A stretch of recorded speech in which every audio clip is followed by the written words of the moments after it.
Salut, on se retrouve pour une vidéo que j'avais pas prévu de tourner et qui finalement s'est un peu imposée d'elle-même puisque je vais vous donner mes conseils pour essayer de vivre un petit peu plus pleinement sa panne de lecture et pourquoi pas la dépasser pour ensuite recommencer à lire.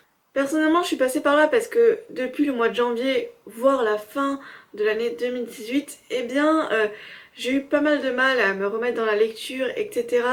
Il y avait pas mal de changements qui se sont passés et j'avais vraiment du mal à recommencer à lire et je me suis posé pas mal de questions et je me suis demandé combien de temps ça allait durer. Et il se trouve que ces derniers mois et ces dernières semaines, ça a pas mal évolué et aujourd'hui on peut dire que j'ai repris un rythme normal. Donc je vais vous donner mes conseils et j'espère que ça pourra vous aider. Premier conseil, accepter sa panne de lecture et surtout ne pas se mettre la pression ou se forcer à lire. Avoir une panne de lecture, c'est tout à fait normal, on passe tous par là quand on est lecteur. Il faut essayer de dédramatiser tout ça et se dire que si cette pause arrive en ce moment, c'est que notre corps, notre esprit en a besoin. Et c'est aussi une manière d'essayer de comprendre d'où peut venir cette panne de lecture. Durant cette période de panne de lecture, essayez donc de comprendre qu'est-ce qui cloche, qu'est-ce qui fait que vous n'avez pas envie de lire. Et pourquoi pas aussi prendre un petit peu de temps pour vous, pour faire une petite pause comme ça, tranquille. Et le second point hyper important, c'est de se déconnecter de tout ce qui pourrait être frustrant pour vous, c'est-à-dire que par exemple, si pour vous regarder Bookstagram, Booktube, c'est une source de frustration et de stress parce que vous voyez tous ces gens qui sont en train de lire normalement alors que vous n'y arrivez pas, détachez-vous un peu de ça, déconnectez-vous des réseaux et vous allez voir, après ça ira beaucoup mieux. Ou à contrario, vous êtes aussi peut-être ce genre de personne qui se rendre sur les réseaux livresques va vous stimuler et peut-être vous redonner envie de lire, et si c'est le cas, foncez. Essayez de voir ce qui est le mieux pour vous, ne vous prenez pas la tête et essayez d'accepter et surtout de comprendre votre panne de lecture. Deuxième conseil, variez les genres. On est des lecteurs, on grandit et forcément nos goûts de lecture, ils changent un petit peu. Et il se peut peut-être que cette panne de lecture, elle est due au fait que nos attentes d'aujourd'hui en termes de livres, de littérature et de ce qu'on lit ne sont plus les mêmes que les attentes qu'on avait il y a par exemple 1 ou 2 ans ou même 5 ans. Et donc à partir de là, je vous invite vraiment à essayer de changer vos lectures, à aller vers des genres où vous n'alliez pas forcément. Et peut-être qu'à partir de là, vous allez débloquer quelque chose et stimuler des nouvelles envies de lecture. Troisième conseil, essayez de trouver refuge dans vos livres favoris. Parfois, il suffit de replonger dans ces livres un peu doudous, ces livres qu'on adore, pour retrouver son goût de la lecture. Ça peut être des sagas comme Harry Potter ou même votre dernier coup de cœur. En tout cas, voilà, essayez de plonger dans des lectures qui vous ont procuré du plaisir, où vous savez que vous n'avez pas été déçus, et pourquoi pas, c'est aussi l'occasion de relire des livres que vous avez aimés, et ça peut être une étape pour essayer de relire et de replonger dans ce processus de lecture que vous avez perdu. Quatrième conseil, essayez de favoriser des lectures qui vont peut-être vous stimuler un petit peu plus de manière visuelle, comme les bandes dessinées ou les romans graphiques, et aussi des lectures plus courtes, que ça soit dans le nombre de pages et aussi en favorisant les one-shots, c'est-à-dire des livres où il n'y a qu'une seule histoire et pas les séries, parce que si du jour au lendemain vous vous lancez dans un livre de 1000 pages ou dans une grande saga, ça peut peut-être vous freiner.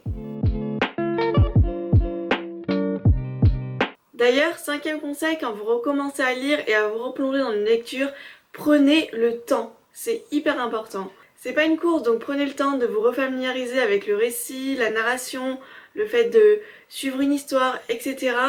Et d'ailleurs, comme expérience personnelle, tout ce que je peux vous dire, c'est que par exemple, The Seven Husbands of Evelyn Hugo, j'ai dû mettre un mois, même un petit peu plus pour le lire, mais je l'ai tout autant adoré et ça a été un vrai coup de cœur. Et il fait partie des livres qui m'ont permis de sortir de cette panne de lecture. Donc n'ayez pas peur de laisser traîner votre livre plusieurs semaines sur votre table de chevet ou de mettre plusieurs jours à lire un chapitre. L'important, c'est de reprendre le goût de la lecture. Sixième conseil, testez plusieurs formats.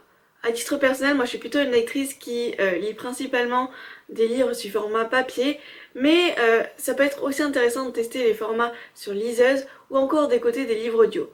Moi, je sais que les livres audio, ça m'a pas mal aidé.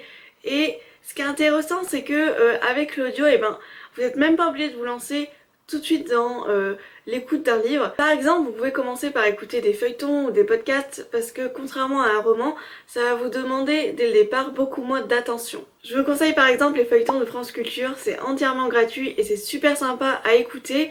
Et en fait, ce qu'ils ont fait, c'est qu'ils ont pris des romans qui sont sortis récemment comme L'Amie prodigieuse ou L'affaire sur Harry Kébert et ils ont découpé le roman en environ 8-10 épisodes comme une mini-série et chaque épisode dure environ 25 minutes. C'est comme si on écoutait un audiobook version un peu améliorée parce que on a des bruitages, il y a différents acteurs qui vont incarner la voix des personnages, il y a de la musique, etc. En fait, c'est comme des mini-séries mais auditives. Donc changer les formats, passer par l'audio, écouter des feuilletons, des podcasts et ensuite passer vers des audiobooks, et ben ça va permettre peu à peu de retrouver un rythme de lecture et de se plonger à nouveau dans les livres. Et mon septième et dernier conseil, ça serait de fouiner et d'explorer. Je m'explique. Quand on est en panne de lecture, eh bien moi ce que j'aime bien faire, c'est rajouter plein de livres dans ma wishlist. J'ai d'ailleurs créé un tableau Pinterest où je mets toutes mes envies lecture et je sais pas, le fait de regarder un petit peu ce qui se fait, les nouveautés, etc. et de le mettre dans ma wishlist, eh ben ça me motive un petit peu plus parce que je me dis que ce sont des nouvelles livres que j'ai envie de découvrir, de nouvelles lectures, etc. Et aussi, ce qui est hyper important, c'est aller à la bibliothèque, aller à la librairie, même si c'est pas pour acheter ou emprunter un livre, juste pour se retrouver dans cette ambiance où il y a que des livres et regarder par-ci par-là, regarder les couvertures, regarder les résumés, voir ce qui est sorti, etc. Eh bien, voilà, ça va un petit peu attiser votre curiosité et pourquoi pas vous redonner cette envie de lire. Voilà pour les conseils que j'avais envie de vous donner aujourd'hui. Ce sont des conseils qui, moi, m'ont beaucoup servi et qui, j'espère, vous serviront aussi. Voilà, les pannes de lecture, on y passe tous. Faut pas que ça soit dramatique. Essayez de respirer un grand coup, d'accepter tout ça. Et je peux vous assurer que tout ira bien et que, voilà, au bout d'un moment, vous trouverez ce livre qui, d'un seul coup, va vous débloquer et tout ira bien.